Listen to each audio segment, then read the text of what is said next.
श्री कृष्ण जी कहते हैं, खुशियाँ मन की एक स्थिति है बाहरी, दुनिया से इसका कोई भी लेना देना नहीं है। एक जंगल में साधु नामक मुनि रहते थे। उन्होंने तप करके बहुत सी विद्या हासिल की। एक दिन ध्यान लगाने के बाद जब उनकी आंखें खुली तो उनके हाथ में आसमान से एक गिलहरी आ गिरी। वह गिलहरी खून से लथपथ थी क्योंकि वो चील के पंजों से छूटकर मुनि के हाथ में आ गिरी थी। गिलहरी मौत के डर से काँप रही थी। मुनि को उस पर दया आ गई। उन्होंने सोचा, क्यों ना अपनी विद्या से अपनी बेटी बना लूं। मेरी पत्नी कब से संतान प्राप्ति की चाह रख रही है, लेकिन उसके भाग्य में संतान है ही नहीं। अब यह बात उसे बताकर दुखी करने की जगह कुछ साल इस गिलहरी को ही बेटी बनाकर उसे सौंप देता हूँ। इतना सोचते ही मुनि ने एक मंत्र पढ़कर गिलहरी को एक छोटी सी बच्ची बना दिया। वो उस गिलहरी को बच्ची बनाने के बाद गोद में उठाकर अपनी पत्नी के पास लेकर गए। उन्होंने कहा, लो, अब इसे अपनी बेटी मानकर ही पालना। सोच लो, भगवान ने तुम्हारी सुन ली है। मुनि की पत्नी छोटी बच्ची देखकर खुश हो गई। अब गिलहरी से बच्ची बनी लड़की मुनि के घर में बड़े लाड़ प्यार से पलने लगी। मुनि की पत्नी ने कुछ दिनों के बाद बच्ची का नाम वेदांता रखा। मुनि और मुनि की पत्नी दोनों ने बड़े प्यार से वेदांता को पाला। मुनि को बहुत खुशी थी कि उनकी पत्नी को अपनी ममता लुटाने के लिए एक बेटी मिल गई। कुछ समय के बाद उसकी परवरिश में मुनि भूल ही गए कि वो एक गिलहरी है। वेदांता को मुनि ने अच्छी पढ़ाई लिखाई करवाई। देखते ही देखते वेदांता 16 साल की हो गई। अब मुनि की पत्नी को अपनी सुंदर बेटी की शादी करवाने की चिंता होने लगी। उन्होंने यह बात मुनि से की। अपनी बेटी की तरफ देखते हुए मुनि को भी लगा कि इसका अब विवाह हो जाना चाहिए। मुनि ने अपनी पत्नी से कहा, तुम चिंता मत करो, मैं इसके लिए योग्य वर ढूंढ लूँगा। इसीलिए उन्होंने अपनी सिद्धि से सूर्यदेव को पुकारा। सूर्यदेव ने मुनि को प्रणाम करके बुलाने की वजह पूछी। तब मुनि ने कहा, मेरी बेटी विवाह के योग्य हो गई है।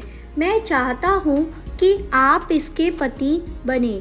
सूर्यदेव ने कहा, आप एक बार अपनी पुत्री से पूछ लीजिए, अगर उसे मंजूर है तो मेरी तरफ से भी हाँ है।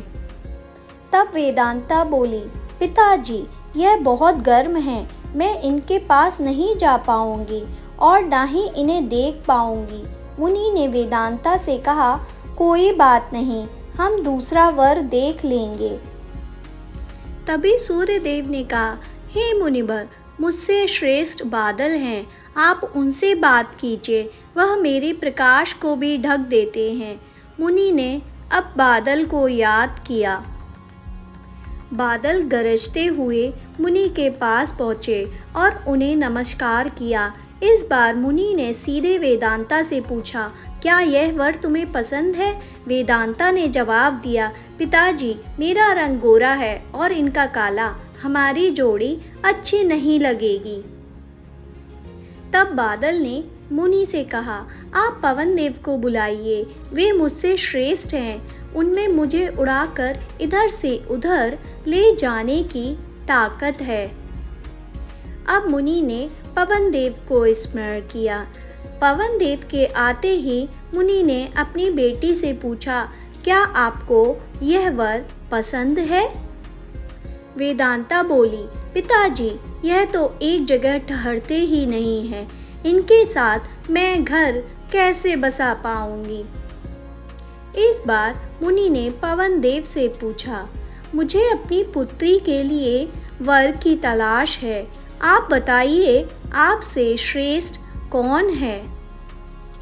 पवन देव ने जवाब दिया, मुनिवर, आप पर्वत को बुला सकते हैं, वह मेरा रास्ता रोक देते हैं, वह मुझसे श्रेष्ठ हैं। मुनि ने पर्वत को पुकारा। पर्वत को देखते ही वेदांता बोली, यह तो पत्थर हैं, इनका दिल भी पत्थर का ही होगा। इनसे विवाह कैसे हो पाएगा पिताजी? मुनि ने हाथ जोड़कर पर्वत देव से पूछा, आपसे श्रेष्ठ कौन है? पर्वतराज ने जवाब दिया, हे मुनि, चूहा मुझ में छेद कर देता है, इस आधार से वह मुझसे श्रेष्ठ है। इतना कहते ही पर्वत देव के कान से चूहा नीचे कूदा।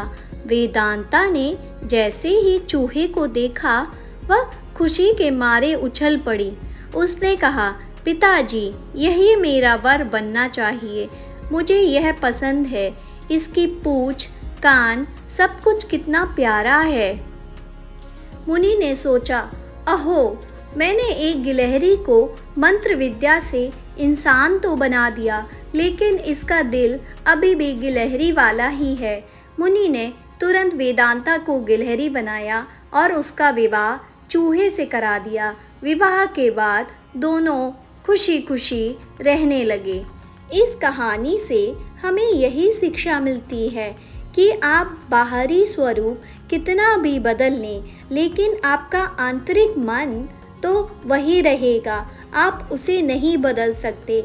आप अपनी आदतें बदल सकते हैं, लेकिन इंसान की जो प्रवृत्ति है उसे नहीं बदला जा सकता। जय श्री कृष्ण।